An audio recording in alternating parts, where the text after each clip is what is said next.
It's that time of year where MMO devs start saying stupid shit. But also maybe some good news in the MMO space. Jagex is talking about microtransactions while Runescape's founder is looking to launch into early access, marking the 4th MMO to do so this year alone. Is this a sea change or just a blip? War Within, WoW's new expansion, has launched into its ill-advised early access, but anecdotal evidence sounds like the expansion is winning over some of WoW's most diehard fans. Was Dragonflight the buffer needed from Shadowlands to finally bring back lapsed players for a whole new saga?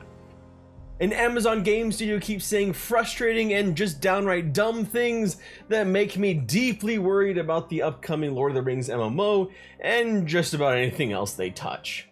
Let's talk about it.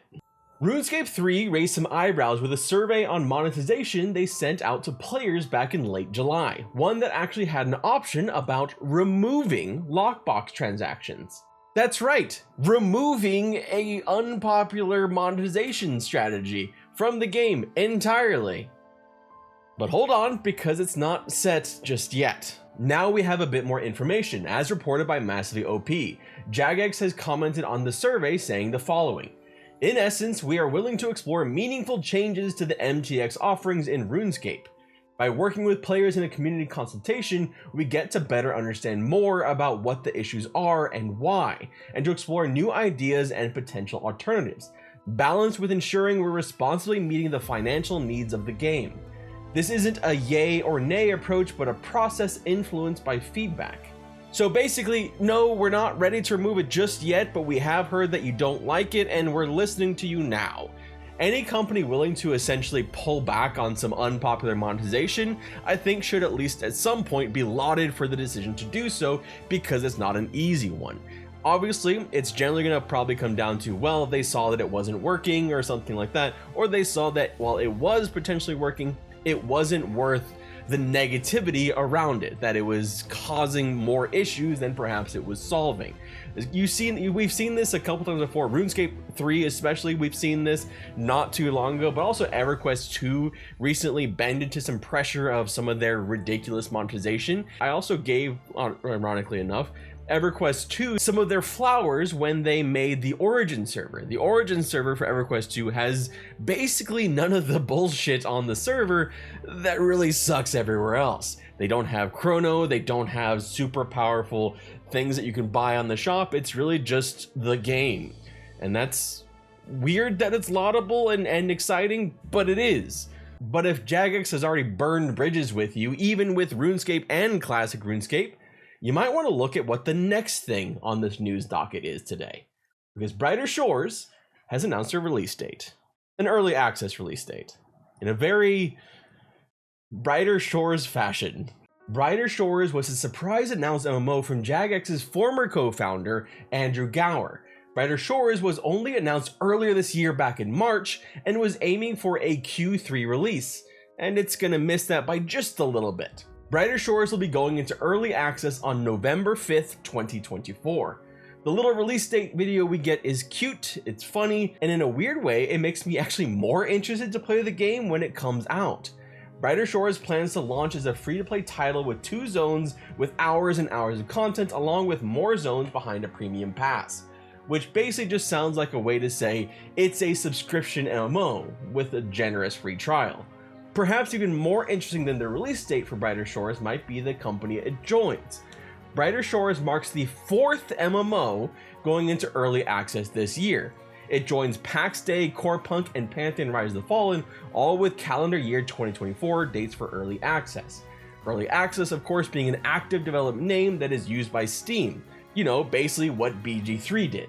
Not early access like the head start that you got from World of Warcraft's War Within expansion. Because we obviously can't agree on anything in MMOs, so why would we agree on simple terminology? But speaking of the War Within has officially launched. Kind of. Not really. War Within has launched into early access or a head start, whatever the hell you want to call it, which is really just to get this out of the way, this sucks. Like, it just does. A head start for an MMO, an MMO with competitive PvE, an MMO with competitive PvP, it just kind of sucks. And it leaves people that didn't pay up and pay extra for a another version of the game are basically just sitting here waiting for the game to actually launch, trying to avoid spoilers, which I have failed at, so maybe I'm a little personally upset about that because I got a huge spoiler when researching for this, so that sucks. But it's an annoying thing that they went ahead and did this. It sucks, it's greedy, but it's also probably going to be forgotten about in like a week or two, because that's kind of how we as gamers operate. War Within will officially be launching on August 26, 2024, but early reviews we're getting on War Within, while much less than it would be if it was more widely available, have been pretty favorable so far. As IGN puts it, I have a very good feeling about this one, guys. From the story to the environment to the new features, this is World of Warcraft firing on all cylinders. I'm not utterly blown away or anything that hyperbolic, but compared to the last 3 expansions launches, the warm glow of a new adventure is hitting different this time. The story and warbands have been getting most of the love in the comments I've seen online. Warbands are a new way for your alts to matter, as some currencies can be transferred seamlessly between them, reputation is shared across characters, and so are the achievements, and eventually some gear.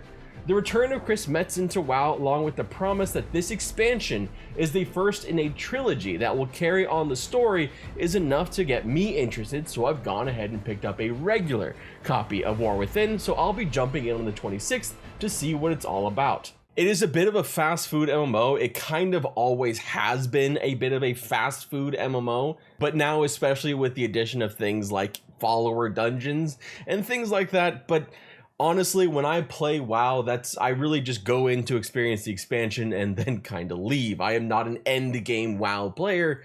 So if the story is good, if it's fun for the time being, if I enjoy the dopamine hits of some gear upgrades and stuff like that, it'll probably be a good couple of months of fun, and then I can go back to games like EverQuest and Pantheon Rise of the Fallen. And then I guess in October, I'll get murdered a lot in PvP in Ashes of Creation. Although World of Warcraft and their PvP, Battlegrounds and Arenas, has always been a thing that has really drawn me to it. I don't know what it is, I just really have enjoyed the PvP that I get to experience in WoW, and I've done that since, I guess, basically Burning Crusade, going back there just for the PvP at times. Even if I often get my ass kicked, and it's probably the thing that I actually rage at the most, despite really not raging in games. But there is something that I will rage at, just in general, because it's annoying and stupid, and that's Amazon Game Studios. Apparently, Amazon Game Studios is learning a lot from their new BFF, Embracer Group, because the foot and mouth disease appears to be contagious. If you're unaware, Embracer is the group that botched a huge multi-billion-dollar deal, went on to slash gaming budgets that had just acquired, killed off a ton of studios, did a lot of layoffs on games, and then went on and told everyone that the reason why they did it was because they cared about the investors. Not you, not their employees, the investors. Embracer also owns quite a few parts of the Lord of the Rings IP, parts that Amazon does not own. So now these two companies got together and decided to make a Lord of the Rings MMO.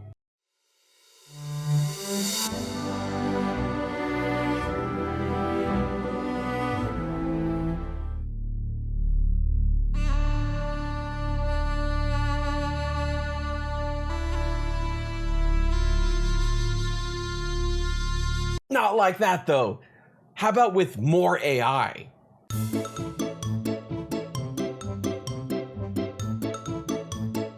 Amazon Games boss, well aware of the current temperature around AI in video games, especially with SAG-AFTRA currently on strike to protect video game actors and movement actors' rights to their own likenesses, decided to say the following. When we talk about AI, first of all, hopefully it will help us to have new gameplay ideas, which has nothing to do with taking work away from anyone. And especially for games, we don't really have acting. We don't really have acting in games. In the new High Isle chapter, we have the Tales of Tribute game, new card game. Bragas introduces the player to that new game. Ha! If phrase bones, an introduction would be nice, wouldn't it? Call me Bragas. professional gambler, and semi-professional everything else. Apart from sailor, that is. I hate the water. And this character, he's a gambler, he's a talker, he likes people.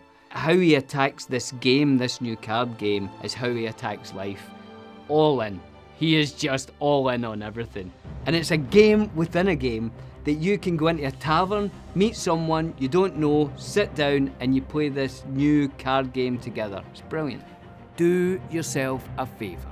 Never bet on horse races, or guar, or mixhounds, or giant spiders. Really, any sport where the participants can run faster than you. Torch bugs are alright though. Back to his quotes. The majority of the team sits in programming, and that's not going to go away because that's all about innovation. Well, damn, I mean, if they had just gotten a couple more mocap actors in studio to make New World, maybe it wouldn't have taken them over 3 years to get swimming in the game. And I'm sure that the IMDb list, this list right here of all the actors and movement actors who worked on New World, they're probably surprised that they didn't actually work on New World. Foot in mouth for sure. And to be clear, no, not every video game needs actors, not mocap, movement actors, or voice actors, or performance actors. But this idea that games don't really use actors is so misplaced and just out of touch, it's ridiculous. Especially when a game that your actual studio made had a lot of actors. Some of the most impactful things we've experienced in games over the last couple years come from these big performances from actors. Whether it's mocap actors, voice actors, or performance actors who are basically doing both. I mean, just take a look at some of this B-roll of people actually acting that would then go into the video games. Whether it's an action RPG like God of War, a CRPG like BG3, or Billy Boyd and John Cleese signing up for key roles in Elder Scrolls Online, these games are using actors. Mocap for animations is particularly underrated as well. Recent MMO, Ashes of Creation, even talked about how they used mocap acting for some of their new Bard animations. Okay, let me do this one again. I love those animations. That kick is so cool. Yeah, it's really great. These animations actually started out mocapped, and then mocap by Matt, and then Alex did a great cleanup job and added some spins and stuff. So it turned out pretty cool. Let me just get this. Wow, that looks so great. Alex did a great job with these. Yeah, he did a good job. It looks really cool. It looks really cool in running too. Like the jump kind of just seamlessly works with the split body. The effects are great. Well done. All of this makes the comment from Christoph Hartmann that much more stupid. The fact that Amazon Game Studio head at best here is just misspeaking about the fact that yes, one of the parts in games is acting in a lot of cases, especially in big budget games. It just shows how bad this company is at PR, which isn't exactly surprising given their recent things. At worst, he doesn't even know that actors are part of the games that his company has made and put millions and millions and millions of dollars into. But hey, they talked about AI being able to bring up with new game ideas, and recent things about the Lord of the Rings MMO they're making are they're still looking for that hook. What makes it a good game? So maybe they can get AI to help them with making their new game, and maybe they can make a game that starts out as a survival PvP MMO and then turns into a survival PvE MMO, and then turns into a PvE MMO, and then turns into an action RPG for console. That'd just be a crazy thing though, right? Like that's weird to do. Anyway, I hope you have a wonderful day, and I will see you all later. I got a little hot on that one, didn't I? I don't know. Execs that are out of touch make me mad.